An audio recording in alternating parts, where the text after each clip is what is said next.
Welcome, welcome, welcome everybody to another edition of Science Time with Cliff. I am your host, Jay Bundy. I'm joined by my co-host and colleague, Cliff Bohm. Thank you guys so much for joining us. Today we're going to be talking about digital evolution, particularly types of digital organisms. Recently, some people know that I got into a conversation with John Maddox from LPP that was picked up by Gutsick Gibbon. That was a great video. Go check out her channel. She's also got another video coming up soon. Anyway, we had a conversation about digital evolution, and I was sort of insisting to John to understand that digital evolution is not a simulation of evolution, but rather an instance of evolution in a computer. So we like to call it natural selection in an artificial or virtual environment. Today, to get sort of started with that and help people understand what we're talking about, Cliff and I are going to talk a little bit about exactly what a digital organism is. Then we'll be looking a little bit at Avita Ed, which is the educational software that we use for teaching at the undergraduate and high school level. We'll use that to sort of demonstrate what a digital organism is and sort of how they work at a basic level. It's very helpful because I'll be working on an Avita Ed educational video later today on stream. So that'll be sort of a way to preview and wrap your head around that before we get to work on the video. And then we're going to transition and talk a little bit about Markov brains, which are sort of the brains we work with a lot, and MABE, which is the software that Cliff is the lead developer of. MABE stands for Modular Agent-Based Evolver.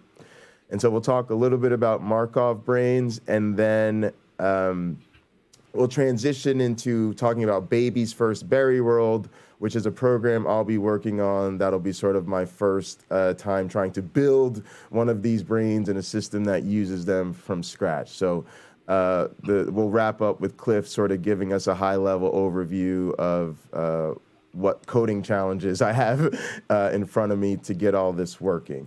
So let's start a little bit. Let's talk about digital organisms. Cliff, if you want to go ahead and give the people the rundown. Also, UC Love has asked, Cliff, if you could post your socials. If you want to just drop them to me in the private chat, I'll go ahead and share them. And then I'll get it set up so that you can be a co-host and drop stuff in the chat. Sorry about that. Okay. But yeah, I'll do it on your behalf for now. UC Love, thank you so much for showing up. Appreciate you.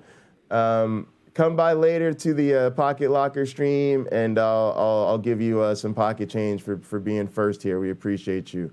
But yeah, Cliff, if you drop me your socials, I'll pull them up I'll drop them in the chat. Okay. All right. Well, I don't want to hang Yeah. up the stream, All right. So we'll get to that, and go ahead. Talk. Give us So, your okay, elevator pitch. evolution. Yeah. So, from 10,000 feet, the idea is that, we can talk about what life is, but let's not, because that's hard to define. Sure. Absolutely. But we can talk about evolution, and evolution is easy to define. It only requires those three things, right? You need variation, inheritance, and selection. Variation, inheritance, and selection. So what does that mean? That means there has to be something that can vary and can be inherited. And in biology, that's the genome. Right.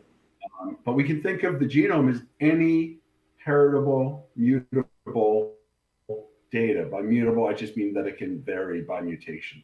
Okay. So if you have some heritable, mutable data or heritable, mutable information, and then the third part is selection. And so selection just means that there has to be something that means that certain strings of data, certain strings of this heritable, mutable data are going to be better than other strings of this heritable, mutable data, which means if I could create a situation where I say, okay, my genome, the heritable, mutable data is an integer value.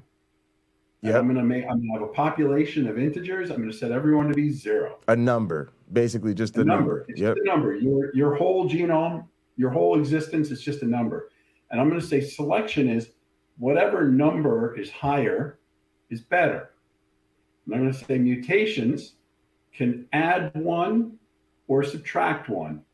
So every time an individual reproduces, I say there's a 5% chance a mutation occurs, and the mutation will add one or subtract one, 50-50 odds.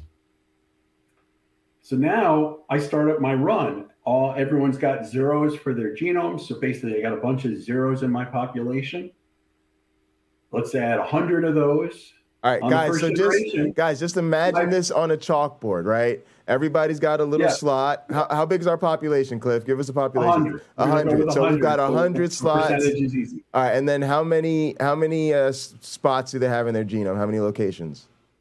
Just the one? Just one. All right. Easy. So we always say evolution on a chalkboard. 100 zeros on a chalkboard. Yeah, just write 100 zeros on the chalkboard in a row.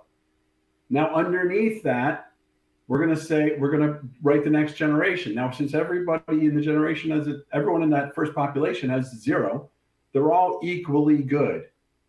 They're all, nobody's better than anybody else. So selection is going to be completely random because it can't pick anything. But, so we're going to pick, the 50th guy, the 20th guy, it doesn't matter. And then that one's going to reproduce. And what's it going to reproduce to? 95% chance we're just going to copy the zero and put that on the next line.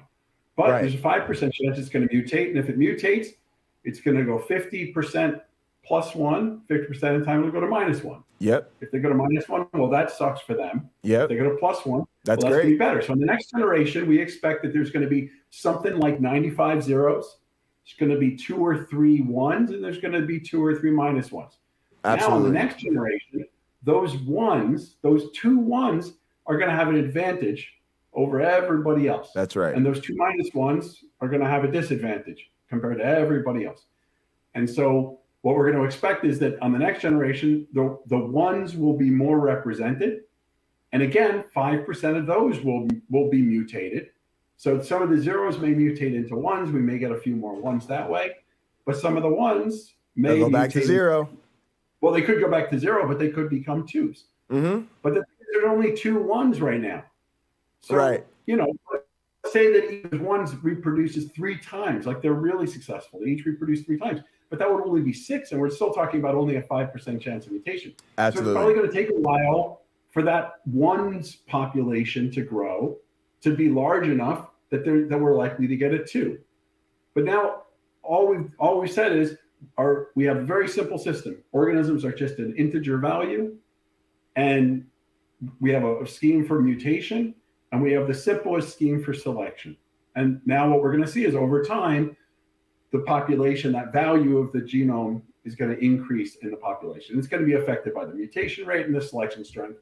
But that's it. That's evolution in a nutshell. That's the simplest form of digital evolution that you can do. Yeah, and I think that's a really great example. I often tell my students this, like you said, all you need is these 3 ingredients. You can have it on a chalkboard. You can represent them that way. And guys, on our